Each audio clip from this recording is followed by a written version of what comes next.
Τα παιχνίδια αποτελούν αναπόσπαστο κομμάτι της ανθρώπινης κουλτούρας εδώ και αιώνες, συμβάλλοντας τόσο στην ψυχαγωγία όσο και στην εκπαίδευση. Στην αρχαιότητα βοηθούσαν στην ανάπτυξη δεξιοτήτων όπως στρατηγική και επιδεξιότητα. Σήμερα προάγει τη δημιουργικότητα, την ομαδικότητα και τη χαλάρωση, συμβάλλοντας στην ψυχολογική ισορροπία και την ανάπτυξη των κοινωνικών σχέσεων. Η παράδοσή μας μένει ζωντανή μέσα από αυτά τα παιχνίδια και έτσι διατηρείται στις μνήμες μας για αιώνες. Κούβακας και κουβακίνα. Παίζονταν τα βράδια στο σπίτι. Μάλιστα, παίζονταν και σε σκοτεινά πριν ανάψουν οι λάμπες που για λόγους οικονομίας πολλές φορές άναβαν αργά. Μπορούν να λάβουν μέρος στην απάντηση και τα άλλα αδέρφια του σπιτιού. Παίζονταν ως εξής. Το ένα παιδί έβαζε στο μυαλό του μια οικογένεια του χωριού και ρωτούσε τα άλλα να μαντέψουν ποια ήταν αυτή, αφού τους έλεγε πόσα ήταν τα άτομα που την αποτελούσαν με τα παρακάτω λόγια. Κούβακας και κουβακίνα, μια πλάδα και ένας πετεινός. Κούβακας και κουβακίνα ήταν το αντρόγυνο, πλάδα το κορίτσι και πετεινός το αγόρι. Αν τα αγόρια ήταν δύο, έλεγαν δύο πετεινοί και μια πλάδα. Για μικρής ηλικίας παιδιά, έλεγαν τα μένα αγόρια πετειναρούδια και τα δε κορίτσια πλαδέλες. Σε περίπτωση που στην οικογένεια η οποία έχει επιλεχθεί υπήρχαν δύο ηλικιωμένες γυναίκες, τότε έλεγαν κούβακας και κουβακίνα και παρακουβακίνα. Αν ήταν άνδρας, έλεγαν παρακούβακας.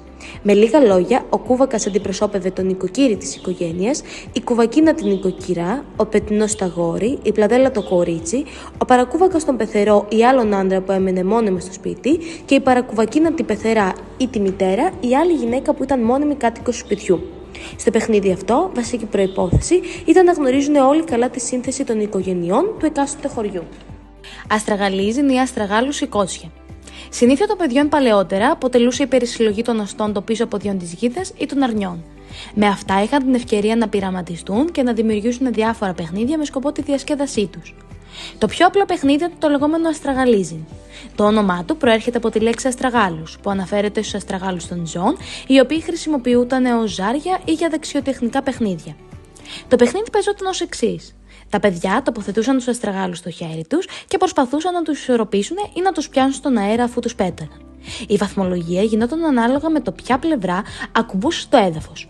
Δηλαδή, αν ο αστράγαλος ακουμπούσε από την κυρτή πλευρά, τότε απέδιδε στον παίκτη 4 βαθμούς. Αν ο αστράγαλος ακουμπούσε από την κύλη, τότε απέδιδε 3 βαθμούς στον παίκτη. Αν ο αστράγαλος πάλι ακουμπούσε από τις στενές πλευρές, η ασταθέστερη όλων απέδιδε 6 βαθμούς στο παίκτη, ενώ η απέναντί της πλευρά απέδιδε 1 βαθμό.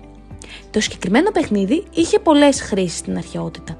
Το αστραγαλίζιν δεν ήταν μόνο παιχνίδι διασκέδασης, αλλά συχνά χρησιμοποιούταν και ως τρόπος εξάσκησης δεξιοτήτων όπως η συγκέντρωση και η στρατηγική σκέψη. Επιπλέον, οι αρχαίοι Έλληνες και οι Ρωμαίοι χρησιμοποιούσαν επίσης αστραγάλους σε τυχερά παιχνίδια όπως τα ζάρια. Στο παιχνίδι λαμβάνονται υπόψη 4 μεγάλες πλευρές, οι 2 πλατιές, οι άλλες 2 στενές, που η καθεμία έχει το όνομά της και ιδιαίτερη βαρύτητα. Γάιδαρος, πλατιά κυρτωμένη, λίμπα, η απέναντι της πρώτης, κύλη, βασιλιάς, στενή με υπερέχοντα γύρω, σκρομπατσάρης, η αντίστοιχη της τρίτης, η λέξη μάλλον τουρκική που θα πει ο ραβδούχος, εξουσιαστής, ο βεζίρης. Τα σκλαβάκια. Τα σκλαβάκια πέρα από τη λίμνη ήταν πολύ γνωστό παιχνίδι και των Σαρακατσάνων. Είναι ένα παιχνίδι που απαιτεί στρατηγική, ταχύτητα και ομαδικότητα.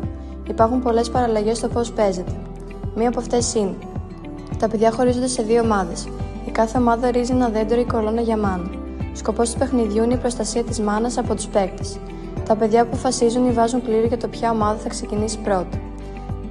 Ένα από τα παιδιά της ομάδας βγαίνει στο χώρο ανάμεσα από τις μάνες, συνήθως στην αρχή παίζουν πιο αδύνατοι παίκτες, και παράλληλα βγαίνει ένα παιδί από την αντίπαλη ομάδα. Οι παίκτες προσπαθούν να αγγίξουν ένας τον άλλον. Όποιος προλάβει να χτυπήσει τον άλλον, τον αιχμαλωτίζει και τον οδηγεί στην αντίπαλη ομάδα. Ύστερα βγαίνει ένα παιδί από την αντίπαλη ομάδα και παράλληλα άλλο ένα παιδί από την ομάδα που έχει αιχμαλωτιστεί, και αυτό συνεχίζεται μέχρι να φτάσουν στο τελευταίο παίκτη. Ο τελευταίος που μένει προσπαθεί να προστατέψει τη μάνα. Από την ομάδα που έχει αιχμαλωτήσει τους περισσότερους, μπορούν να προσπαθήσουν να ελευθερώσουν τους αιχμάλωτους συμπαίκτες του. Αλλιώς, τα παιδιά χωρίζονται σε 2 ομάδες στους κυνηγούς και σκλαβάκια. Οι κυνηγοί προσπαθούν να πιάσουν τους αντιπάλους και να τους οδηγήσουν στη φυλακή ένα αποκαθορισμένο σημείο. Οι παίκτες που δεν έχουν πιαστεί μπορούν να ελευθερώσουν τους αιχμάλωτους αγγίζοντάς τους, χωρίζοντας τους 2 κυνηγούς. Η ομάδα των κυνηγών κερδίζει αν καταφέρει να πιάσει όλους τους αντιπάλους. Αν κάποιος παίκτης καταφέρει να κρατήσει αρκετή ώρα ελεύθερους τους συμπαίκτες του, η ομάδα του θεωρείται νικήτρια. Το παιχνίδι σκλαβάκι είναι πολύ δημοφιλές, καθώς ενισχύει τη φυσική δραστηριότητα, τη συνεργασία και την ευελιξία των παιδιών. Παρόμοια παιχνίδια υπάρχουν και σε άλλες χώρες με μικρές παραλλαγές στους κανόνες. Ο στόχος του παιχνιδιού. Στόχος είναι οι κυνηγοί να πιάσουν τους παίκτες της άλλης ομάδας και να τους οδηγήσουν στη φυλακή. Οι συμπαίκτες μπορούν να τους απελευθερώσουν αν καταφέρουν να τους ακουμπήσουν χωρίς να πιαστούν. Φούσκο. Το φούσκο, γνωστό και ως και τα κεραμίδια, είναι από τα πιο γνωστά παιχνίδια της Λίμνου που παίζονταν σε υπαίθριους χώρους. Ωστόσο, υπήρχαν και άλλες ονομασίες που χρησιμοποιούνταν στο νησί της Λίμνου. Κάποιες από αυτές είναι το τζαμί ή και ο κούκος. Αποτελεί ένα από τα πιο χαρακτηριστικά παραδοσιακά παιχνίδια λόγω της απλότητας των υλικών και των κανόνων που το κάνουν προσιτό σε όλους. Για να παιχτεί, χρειάζονταν μόνο μερικά κομμάτια κεραμίδια και μία μπάλα. Οι παίκτες χωρίζονταν σε δύο ομάδες και τοποθετούν τα κεραμίδια το ένα πάνω στο άλλο, χρησιμοποιώντας έναν πύργο. Έπειτα, με τη χρήση της μπάλας, προσπαθούν εναλλάξει να ρίξουν τα κεραμίδια από μία ορισμένη από εκείνους απόσταση. Η ομάδα που καταφέρει να ρίξει τον πύργο προσπαθεί να ξαναστήσει τα κεραμίδια και να αποφύγει τους παίκτες της αντίπαλης ομάδας που τους κυνηγάνε με την μπάλα. Σαλίγκαρος. Ο σαλίγκαρος είναι ένα παραδοσιακό παιχνίδι που έχει διατηρηθεί μέσα στις γενιές. Το παιχνίδι του σαλίγκαρου έχει τις ρίζες του στην ελληνική ύπαιθρο αλλά και σε άλλες ευρωπαϊκές χώρες όπου παρόμοια παιχνίδια έπαιζαν τα παιδιά σε χωριά και πόλεις. Το παιχνίδι ξεκινά με τη σχεδίαση μιας μεγάλης πύρας στο έδαφος, γι' αυτό και το όνομα του παιχνιδιού προέρχεται από το σχήμα της πύρας που θυμίζει το κέλυφος του σαλιγκαριού. Το σχέδιο περιλαμβάνει σπήρες, οι οποίες χωρίζονται σε μικρότερα τετράγωνα ή τμήματα. Σε κάθε τμήμα συνήθως αναγράφεται ένας αριθμός που δείχνει τη σειρά προόδου στο παιχνίδι. Το πρώτο παιδί αρχίζει το κουτσό πετώντας το κεραμίδι του στον πρώτο αριθμό. Εκεί θα πηδήσει κουτσοπόδι, θα σπρώξει το κεραμίδι του στο δεύτερο πάτημα και ούτω καθεξής ως το κέντρο του σαλίγκαρου όπου είναι ένας γύρος. Κερδίζει όποιο παιδί κάνει τους περισσότερους γύρους. Οι παίκτες πρέπει να προσέχουν να μην πατήσουν τις γραμμές του σαλίγκαρου. Αν κάποιος το κάνει, χάνει τη σειρά του και συνεχίζει ο επόμενος. Αρμενίζω. Πολλά παιδιά κάθονται στο έδαφος σε κύκλο με τα πόδια προς το κέντρο. Κάθονται κοντά το ένα στο άλλο και έχουν τα πόδια τους λίγο λυγισμένα με τα γόνατα προς τα πάνω, ώστε να σχηματίζεται από κάτω ένα κενό κυκλικό. Ένα παιδί στέκεται όρθιο.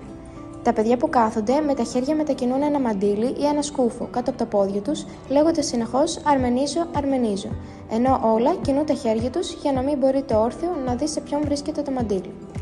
Το όρθιο παιδί πρέπει να πιάσει το μαντίλι. Άμα το πετύχει, το παιδί εκείνο κάτω από τα πόδια του οποίου πιάστηκε το μαντίλι παίρνει τη θέση του και το παιχνίδι συνεχίζεται.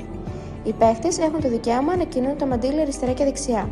Το παιχνίδι αυτό λεγόταν και τουρ. Στην εποχή της τεχνολογίας, παιχνίδια όπως αυτά διατηρούν ζωντανή τη σύνδεση με το παρελθόν και τις παραδόσεις.